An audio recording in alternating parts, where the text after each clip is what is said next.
কারোর বিরুদ্ধে যারা ছুটছে মার্ডার কেস আছে কিনা বাঁচতে চাই বিজেপি, তাই কি হচ্ছে আর মার্ডার কেস আর অবৈধ নির্মাণ এগুলো সব এখন দেখা সাজছে।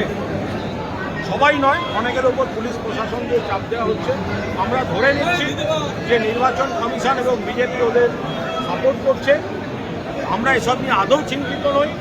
আমাদের একটাই প্রতীক মমতা ব্যানার্জির মুখ। আমরা কিচ্ছু ধরিনি, আমরা কোনো ধরে নিচ্ছি না। আপনাদের নিজেদের মুখের কথা আমাদের উপর চাপিয়ে দেবেন। আমরা আসল তৃণমূল কংগ্রেস। মমতা ব্যানার্জি তৈরি করেছেন তৃণমূল কংগ্রেস। মমতাদির লড়াইকে তৃণমূল কংগ্রেস, মমতাদির প্রতীকে এদের সব জন্ম। বিজেপি যদি বেআইনিভাবে জোর করে ওদের কিছু দেয়, বাংলার মানুষ একটাই প্রতীক, প্রতিবাদের প্রতীক, বেঁচে থাকার প্রতীক, সেটা মমতা বন্দ্যোপাধ্যায়ের মুখ। আপনারা কি কমিশনে পাল্টা যাবেন? সেটা আমাদের দলের নেতৃত্বের সিদ্ধান্ত। দলের নেতৃত্বের সবটা খতিয়ে দিন। সেকেন্ড হচ্ছে যে রেবন্ত রেড্ডি তেলেঙ্গানা, তিনি বলছেন যে মমতা বন্দ্যোপাধ্যায় দুর্বল হয়ে গেছে, তার জন্যই বিজেপি ওই রাজ্যে ঢুকেছে, তারা জিতেছে এবং তার জন্য ইন্ডিয়া জোটে একটা প্রভাব পড়েছে। যেমন মমতা বন্দ্যোপাধ্যায়কে যে টার্গেট করে বিজেপি হারাবার চেষ্টা করেছে, ইলেকশন কমিশনকে নামিয়েছে, এটা তো শুধু বাংলার জন্য নয়। কারণ মমতা বন্দ্যোপাধ্যায় গোটা দেশের বিকল্প মুখ। এই গোটা দেশের জাতীয় রাজনীতির পরিপ্রেক্ষিতে আমরাকে টার্গেট করা হয়েছে, সেটাই ওনার বক্তব্যে উঠে এসেছে। 21শে জুলাই তৃণমূল গেলেন না, সেটা নেতৃত্ব 21শে জুলাই ওরা ভয় পাচ্ছেন। যে জায়গাটায় ওনারা সমাবেশ করতে দিলেন না, ওই একই জায়গায় মমতা বন্দ্যোপাধ্যায়ের সমাবেশে শহীদ তর্পণে আজকের মুখ্যমন্ত্রী কতবার বক্তৃতা করেছেন সেটা আপনারা একবার দেখুন। সেদিন তো আপনারা মমতা বন্দ্যোপাধ্যায়ের ডাকা সভায় লক্ষ লক্ষ মানুষের সামনে বক্তৃতা করেছেন। আজকে সেই জায়গাটা খারাপ হয়ে গেল কী করে?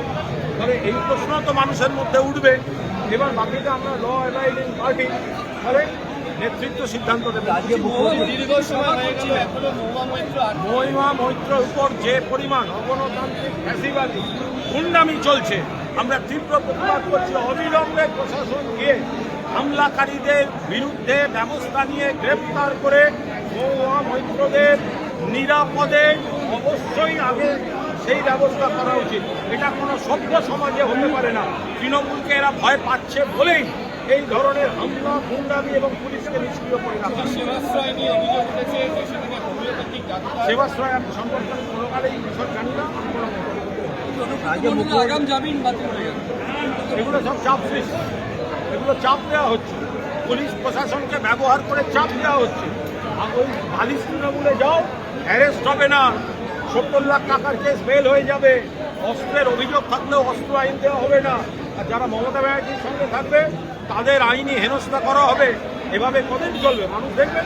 বিজেপি শিবির আজকে বলছে যে আপনারা অনেকেই সেবাশ্রয় নিয়ে অভিযোগ করেছিলেন এবং আপনাদের বক্তব্য ছিল যে কেন মমতা বন্দ্যোপাধ্যায় স্বাস্থ্যমন্ত্রী থাকাকালীন প্যারালাল স্বাস্থ্য ব্যবস্থা চালাতে হবে এবং আপনাদের আমি সেবাশ্রয় সম্পর্কে কোনোকালই বেশি জানি না, ফলে আমি এ নিয়ে কোনো মন্তব্য করি না।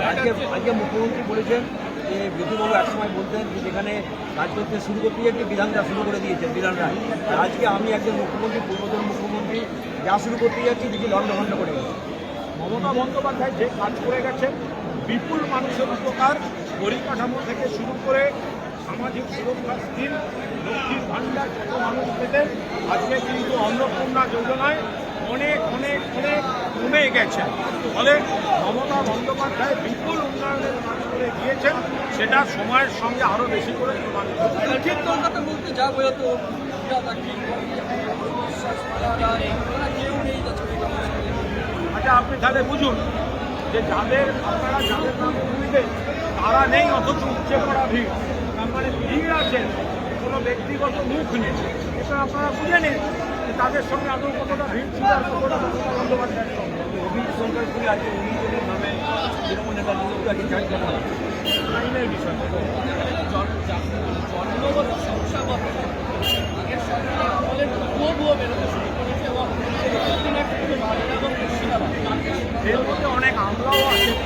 কোনো তৃণমূল নেতা বসে বসে তার যখন সিস্টেম দেন, তারা ঠিক করেছেন যে আগেও বহু অভিযোগ ছিল, আক্রমণাতেও নানা অভিযোগ ছিল।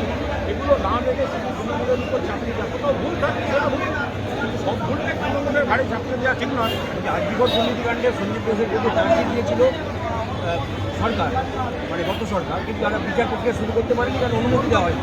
এবার এই সরকার অনুমতি দিল বিচার প্রক্রিয়া শুরু করতে। আরে রাম মন্দিরে যে চুরি হচ্ছে অযোধ্যায়, সেগুলো আপনারা দেখুন, সেটা দেখুন যে আপনারা বাংলা মিডিয়া মানে অযোধ্যায় চুরি হচ্ছে। আবার এখানে পানিহাটিতে শুনলাম, পানিহাটিতে কোনো একজন নাকি ক্যাশব্যাক মন্দিরে নিয়ে টানাটানি করছে।